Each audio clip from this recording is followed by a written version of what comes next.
महाराष्ट्र प्रदेश काँग्रेस कमिटीचे अध्यक्ष सन्माननीय हर्षवर्धन दादा सपकाळ यांनी प्रत्येक जिल्ह्यामध्ये निरीक्षक पाठवून आपल्या संघटनेमध्ये काय फेरबदल केले पाहिजे, अगदी तालुका काँग्रेस कमिटी पासून फ्रंटल ऑर्गनायझेशन पासून ते जिल्हा काँग्रेस कमिटी पर्यंत अध्यक्ष, त्यांची कार्यकारिणी, फ्रंटलचे अध्यक्ष, त्यांची कार्यकारिणी यामध्ये काय परिवर्तन केलं म्हणजे आपल्या पक्षाला बळकटी मिळेल, त्याच्यामध्ये सोशल इंजिनिअरिंग किंवा जाती धर्माचे कशी समीकरण बसवायची, लहान आणि मोठ्या नेत्यांना कसं सामावून घ्यायचं, कुठे काही बारीक सारीक मतभेद असतील तर ते कसे मिटवायचे, या पद्धतीने नेत्याशी संवाद साधून, कार्यकर्त्याशी संवाद साधून आपल्या जिल्हा काँग्रेस कमिटीची आणि तालुका काँग्रेस कमिटीची फेररचना करून पुन्हा एकदा संघटनेला बळकटी देण्याच्या दृष्टीने आजचा हा दौरा आहे। आजच्या संवाद बैठकीमध्ये नेमके कोणते मुद्दे प्रकर्षाने समोर आली, याबद्दल आपली भूमिका काय असणार आहे? विशेषतः कार्यकर्त्यांचं म्हणणं एक आलं की जरी इथून नेते, मोठे मोठे नेते निघून गेले असतील तरी आमचा तालुका काँग्रेसच्या पाठीशी 100% बळकटीने पाठीमागं काँग्रेसच्या आहे।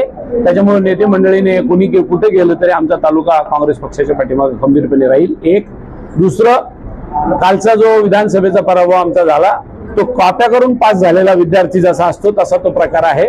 त्यामुळे इथं आम्ही पराभूत झालेलो नाही खऱ्या अर्थाने, परंतु मशीन मधले घोटाळे किंबहुना सरकारच्या तिजोरीतून पैसे खर्च करून मतं विकत घेण्याचा प्रकार, लाडक्या बहिणीच्या नावाखाली असे जे उद्योग केले गेले त्याच्यामुळे विधानसभेचा निकाल आमचा उलटा लागला, किंबहुना आमच्या बाजूने लागू शकला नाही। आणि संघटनेच्या कार्यकर्त्यावर आपण खासदार साहेबांनी यावं आणि सातत्याने इथं बैठका घेऊन आमच्या सगळ्यांच्या मध्ये पाठीशी खंबीरपणे उभं राहावं। सर, अनेकदा आम्ही माहिती दिली होती की काँग्रेस कार्यालय देवपूरचं बंद असतं आणि आम्ही त्याची बातमी केली होती। आता काही कार्यकर्ते स्टेजवर येऊन देखील त्यांनी बोलले होते की या ठिकाणी काँग्रेसचं कार्यालय बंद आणि इथं बैठका होत नाही, त्यावर तुम्ही काय? कसं आहे, इतक्या दिवस कार्यालय नव्हतं त्यावेळेला आपण म्हणतो तो कार्यालय नाही, आता कार्यालय झालं तर कार्यकर्ते आले पाहिजे, बैठका घेतल्या पाहिजे।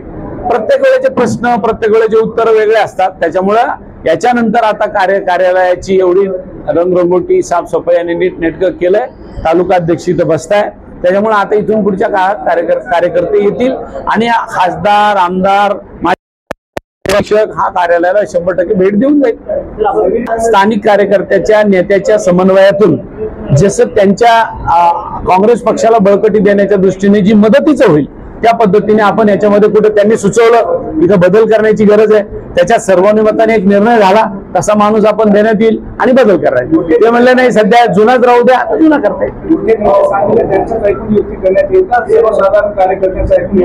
आता नांदेड जिल्ह्यामध्ये कोण मोठे नेते राहिले आणि मोठ्या नेत्याचं पॅरामीटर काय आता हे तुम्हीच आम्हाला सांगा, पण मोठे नेते तर गेले, बरोबर की नाही?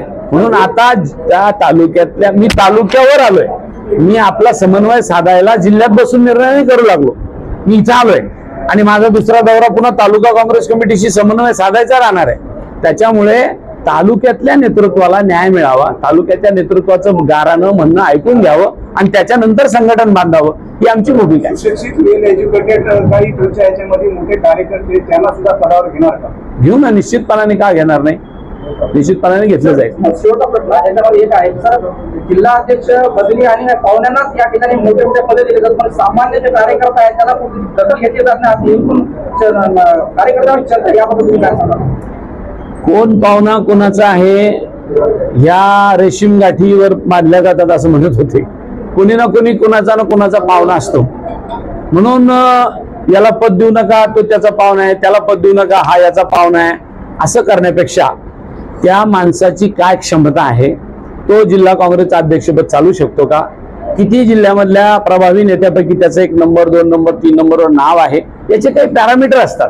पाहुणा रावळा हे तक्रार करण्यासाठी वापरलेले अस्त्र असतात, हे राजकारणामध्ये नवीन नाही। सर, काँग्रेस पक्ष नेहमी शेतकऱ्याच्या पाठीमागे राहिलेला आहे, निश्चितपणे पाठीमागे आताही आहे। तुम्ही तर पण भारतीय जनता पार्टीने जे आश्वासन दिलं होतं कर्जमाफीचं, तर याबद्दल जे काँग्रेसनं नेहमी आवाज उठवायचा शेतकऱ्याबद्दल, कर्जमाफीबद्दल, पण अशा या काळामध्ये शेतकऱ्याच्या बाजूने कोणीच बोलत नाही। काय असतं की या सरकारला किमान वर्षभर झालं आणि मग आम्ही मोर्चे काढायला लागलो तर गोष्ट वेगळी आहे। 100 दिवस झाले आपण जर उद्यापासून मोर्चे काढायला लागलो, ते म्हणतील आमची सत्ता येऊन 3 महिने नाही झाले आणि लगेच मोर्चे काढायला लागले, म्हणून आम्ही थोडे शांत आहोत। आता त्यांच्यामध्ये वाद आहे, एक जण म्हणतो की आम्ही कर्जमाफीची घोषणाच केली नाही. एक जण म्हणतो आम्ही केली होती.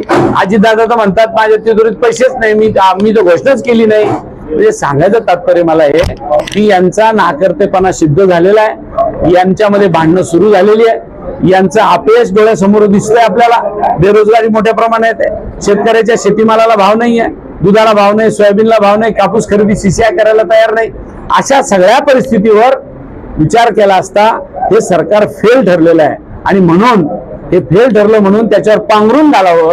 मग कधी ते औरंगजेबाची कबर बाहेर काढतात, तर कधी ते छावा पिक्चर मधले संभाजी महाराजांचे विषय बोलायला चालू करतात, तर कधी ते क्रांतीवीर क्रांती सूर्य महात्मा ज्योतिबा फुलेंच्या सिनेमावर कुणावर तरी अन्याय झाला अशी आवरली ठोकायला मागे पुढे बघत नाही.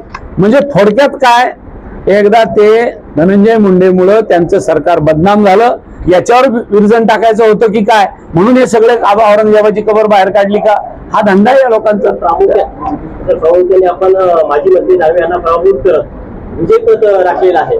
खरं तर आजच्या या संवाद बैठकीमध्ये देवळी मतदारसंघाच्या संपूर्ण तुझ्या कार्यकर्त्यांना बोलवलं होतं. प्रामुख्याने या मतदारसंघामध्ये 350च्या जवळपास मतदान केंद्र आहेत आणि प्रामुख्याने आजची जी सभेमध्ये जी संख्या होती जेमतेम 200च्या जवळपासच होती. तर काय सांगाल हा व्यवस्थित झाला नाही का? ऐका ना, हा आमचा जाहीर मेळावा किंवा जाहीर मीटिंग नाही. जेव्हा पब्लिक मेळावा असतो तेव्हा लोक येतात. ही ठराविक पदाधिकारी आणि कार्यकर्त्याची बैठक होती. बैठकीला किती लोक यावे, जाहीर सभेला किती लोक यावे, याला वेगवेगळ्या सभा. बॅनरवरती निवडते कांबळे यांचा पोषण होता अशी देखील चर्चा देगलूरमध्ये गाजली होती. 2 दिवसातून बॅनर बोलत होते आणि त्याच्याबद्दल काय सांगाल, काय कार्यकर्ते? आता मी जे बॅनर पाहिलं त्याच्यावर निवृत्ती कांबळेचा फोटो आहे, त्याच्यामुळे त्याच्या खोलात आपण जाऊ नये. धन्यवाद.